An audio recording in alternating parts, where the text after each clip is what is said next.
For us, this film has all the incidences of commercial success, the two big stars, the giant director, a story that's emotionally powerful, one that audiences will be pulled to from their own experience. At the same time, you combine art with it, the best of the talent, handled in the best creative atmosphere. I think there is that combination, that synergism between show and business that makes it work. Barry Levinson hooked onto it and knew exactly what the heart of the film was about.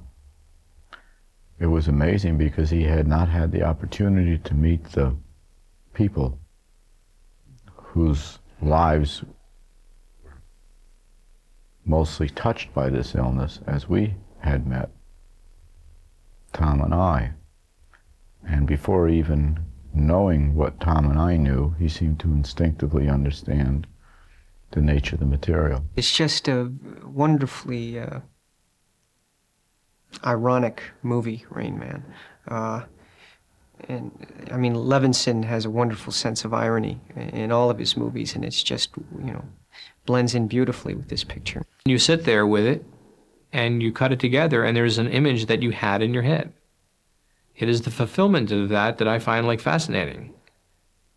That's the most exciting thing. That if you can sit back at some point and look and see something on film that is like what you had in your head, or even better than what would happen because things will evolve.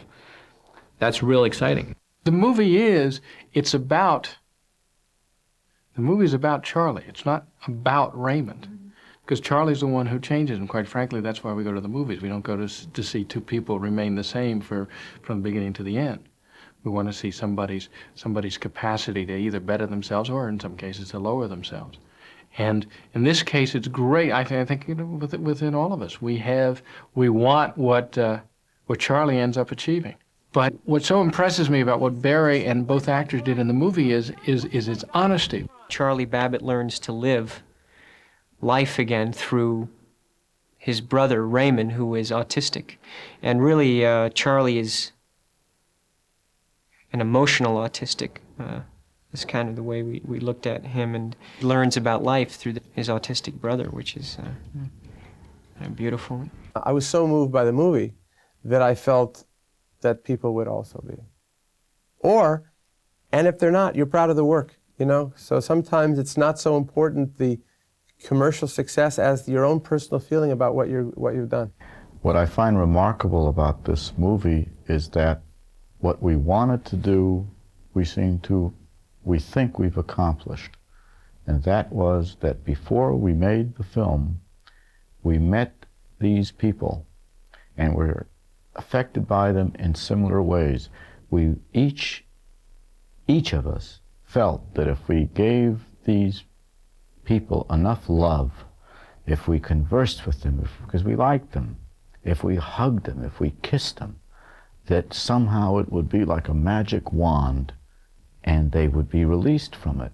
So we all agreed, wouldn't it be wonderful if we could get that into the film, if the audience would somehow feel that same way. The journey of Rain Man, in terms of how I got involved, I was the fourth director connected to the project, and for various reasons, other directors fell out. I originally read the script when Sidney Pollack was going to do it. The funny thing is, I read the script and I was on the way to Palm Springs. We were going for a weekend with another couple, and I was telling the story of, you know, Rain Man. And when I got to the hotel, and I called Sidney Pollack just to pass on my thoughts for what they're worth, you know, maybe there's some ideas in there that might be valid or spark other ideas for him. My wife was sitting on the bed, and as I'm talking to, you know, Sidney, she says, "You should direct this movie." And, you know, I'm pleased, you know. And I'm talking about things, you should direct this movie. And when I hung up, she says, "You should do this movie." I said, "I'm not doing this movie. Sidney Pollack is doing the film. I'm just passing on some of the thoughts, you know, maybe it'll spark an idea or two that'll make sense to him." She says, "I don't know, you should do this film. You really have a handle on it." And as it turned out, about 3-4 weeks later, you know, Sidney decided not to do it. And that's how I got involved. Keep in mind, Levinson was the fourth director attached to the movie. There's Marty Brest, there was Steven Spielberg, and then there was Sidney Pollack. And so the movie was really already put together in many ways. It had been cast. Dustin Hoffman and Tom Cruise were already attached to it, which made it pretty enticing. But also a line producer was on the movie. There was a research person who had been on it and working with Dustin Hoffman for almost a year on the character. And we even had a cameraman, John Seal, who was attached to it. So when we came on, we had this movie that was already sort of half put together. And we agreed to do the movie, I think, with about 7 or 8 weeks of preparation, which is very small, especially for a movie like this. But we just were that excited about it and dove right in and then took advantage of the crew that was already on. That particular project was written so well by Ron Bass and Barry Morrow. I mean, Barry Morrow, it has to be remembered, and this guy wrote another script many years before that Mickey Rooney won an Emmy for, called Bill, and it dealt basically with the same subject matter. So his brilliance also shined in this process, and then Ron and bringing his writing abilities to the screen. I mean, it was a winning combination. The interesting thing about the making of Rain Man was that it was shot entirely during the writer's strike, so things would be improvised, I'm sure, on the set as they had to be. And the ending was always up in the air, and it was for every draft I wrote and every subsequent draft I ever read by other writers, because nobody could quite determine what the proper tone would be to leave this story at. I thought that the simpler the piece, the better. The less plot contrivances, the better. I was looking to say simplify it, take out all of the sort of more conventional story structure to it, and just allow these two guys to be stuck with one another, going from one place to another, and let that behavior take over, and we'll begin to understand Raymond better, and we'll begin to understand Charlie better, and we'll begin to see the transition of Charlie as a human being dealing with an autistic brother over the course of that journey. So let's strip it down from all of the other stuff that's in there and simplify the piece. And I thought that would be its greatest strength. I'm not a documentarian, so my work was not about tracking autism. I didn't want to write an autistic character and then give it a personality. I wanted to write Raymond Babbitt, so I didn't want to get overwhelmed with facts about autism that I would then try to twist my story and character around to get in that neat thing about autism. That wasn't what I wanted to do at all.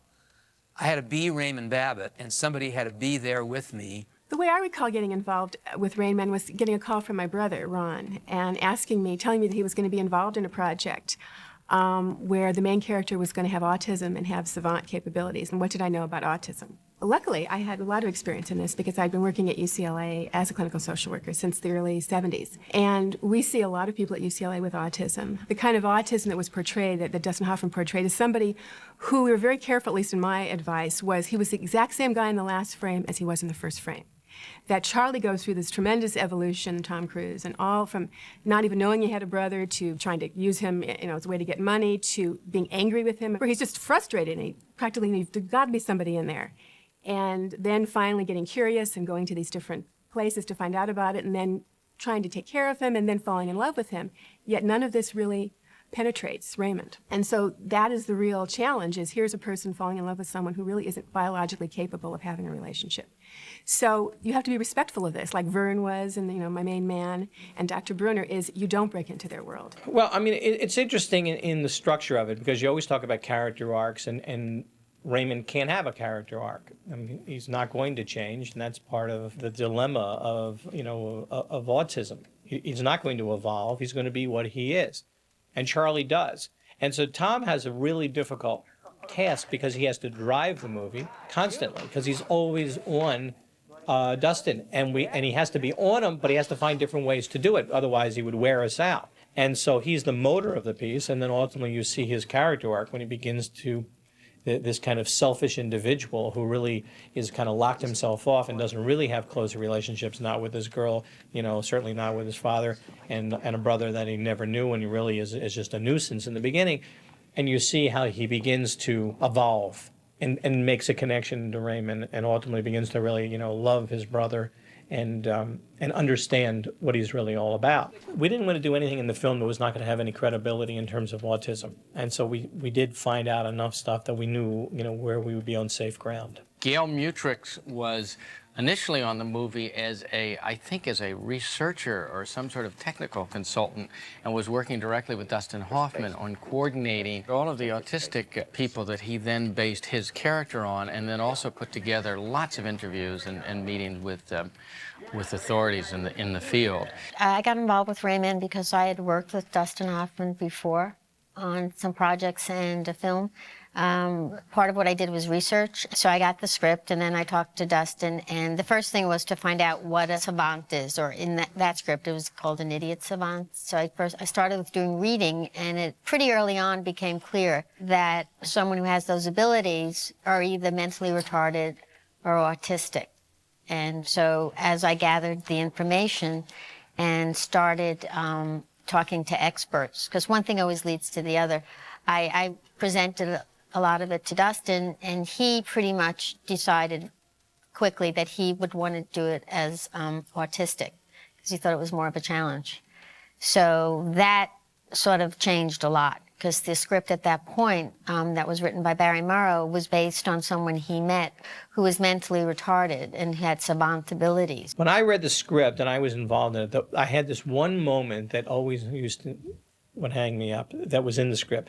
It said, you've kidnapped, this man, etc. And it always felt to me like such a kind of melodramatic kind of, moment. It disturbed me, as a plot point. So I thought maybe if I get an actress, that he's going out with somebody who's, from another country, that her understanding of the circumstances and the way that she would talk makes it less cliche-like. I think what Barry wanted from the relationship between the lead with Tom Cruise and the girl was a difficulty in communicating that was heightened by the difficulty of the language. You could say, you've kidnapped this man with an accent. It doesn't sound as much of a, this is a plot point.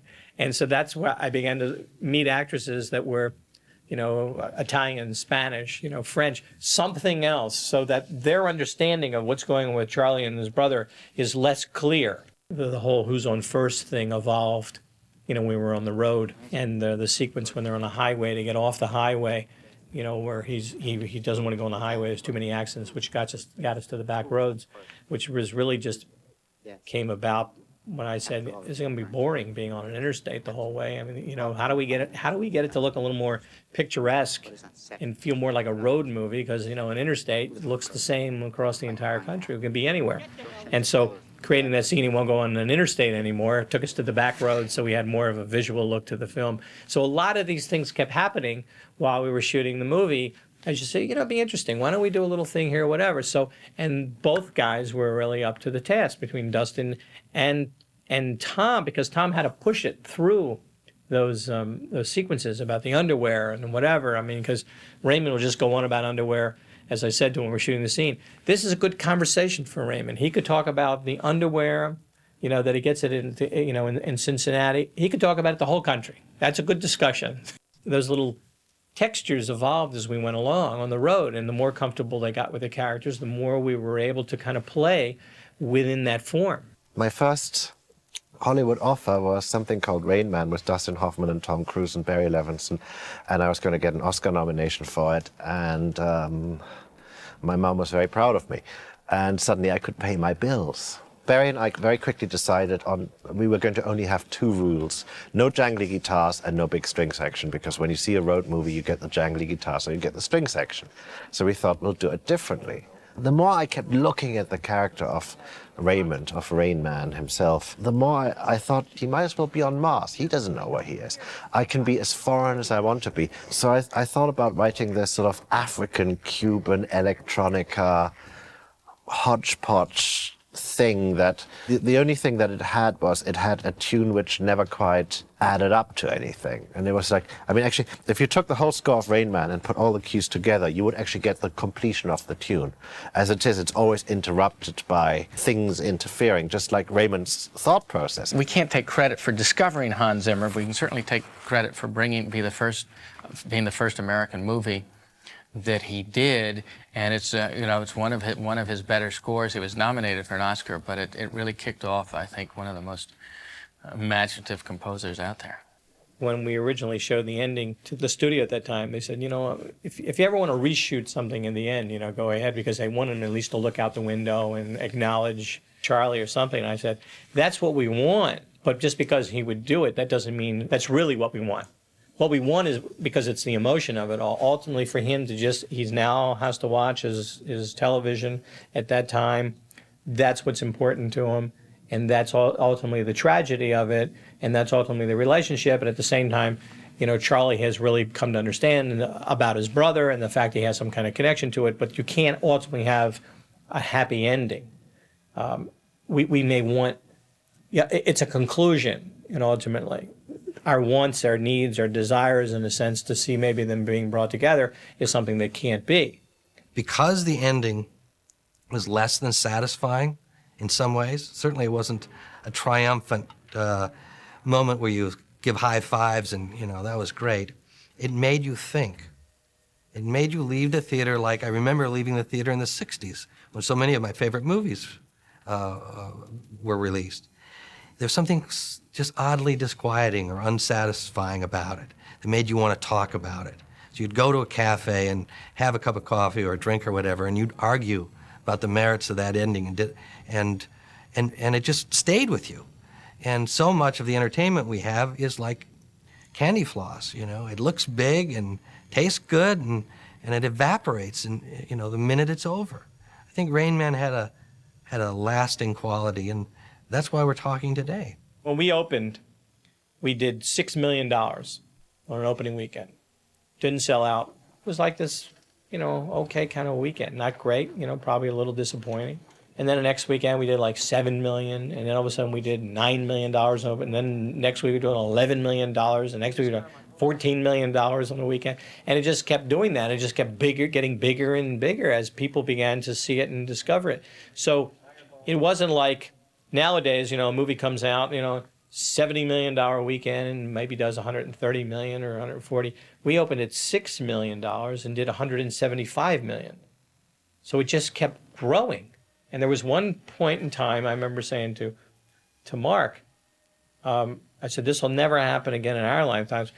Rain Man was #1 in every country in the world where it was playing at the same time. It's just one of those things that somehow, you know, catches on. And it's unexplainable. And that's what's fascinating about movies, you know, or maybe not as much anymore, because now the marketing is such that, you know, it's sort of, it's a different beast today. It's more of like, you know, the hamburger of the week in a way, you know, it's the fast food thing of each week. And that was like a phenomenon. It's like a movie like caught fire and, you know, caught on in some way, and it just locked in and stayed and ran and ran. And that was kind of the fun of it. The first time I saw the movie was for a screening for a bunch of us before the film came out, and I was knocked out by the role of Dustin Hoffman and how he portrayed Raymond. But I must tell you that it wasn't just Dustin. As much as I love him, as much as I love the part, Tom Cruise did a phenomenal job in that movie. And I truly don't think that he got the recognition that he truly deserved.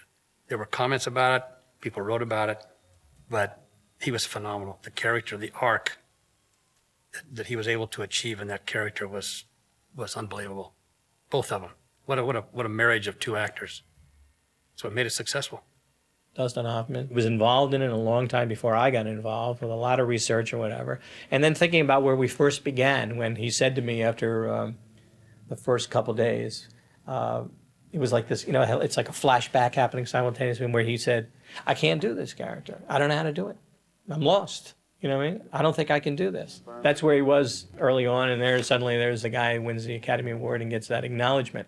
So it's like the moment, and the winner is Dustin Hoffman, and I'm remembering all those moments in there. And then, you know, we go from there to there, and it was a great kind of journey, and it was exciting, and it was very rewarding to see an actor working through all of those things, fears, anxieties, trying to find ways to make that character work in this very tightly restricted place. And so it doesn't become monotonous or boring, because, as you say, he's not going to have this arc. But how do we keep the audience engaged and not wear them out? And that was like part of the trick of it. So, you know, from Dustin in the struggles in the beginning, and Dustin Hoffman, Academy Award winner. It was really wonderful to see that it was a movie that spoke to a lot of people, that was really successful, and then go sit in the back of theaters and listen to audiences appreciating it. That was really satisfying. But by far, the thing that I took so much satisfaction from was the number of people I spoke to with autistic children who told me that the kids' siblings were affected by it.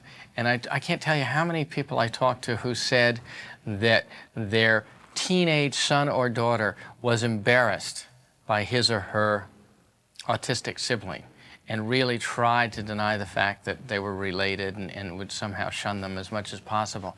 After the movie, when somebody as cool as Tom Cruise accepts this autistic brother, it all of a sudden became okay or even cool to do that. And they said it just the relationship with the rest of the family around this autistic child completely changed. You know, it's wonderful. Listen, it's hard to make a good movie. It's hard to make a successful movie. But to have a movie that seemingly affected so many people, and I got all these letters that said that, it just, and we won a number of awards from non-movie kinds of organizations that bestow awards. It was really, really satisfying. I seldom look at any of the movies I've ever made once I finish them. You know, I see them God knows how many times along the way, you know, each step of it. And once it's finished, I never want to sit back and just watch it. I can't be an audience to my own film, at least not yet. So I think of it in certain ways, but I can't evaluate it in that way or want to evaluate it. It's something that we did. What stands out in my mind and what I liked about it was letting things evolve and playing with stuff along the way, and having actors that were free enough to say, oh, okay, that's an interesting idea, I'll try that out. So, you know, the actors were willing to kind of try things, experiment, play with stuff, find new moments, and I think that's really, in a sense, at the heart of Rain Man. That there are these odd little, quirky, peculiar little things that inhabit that film and give it some other kind of life.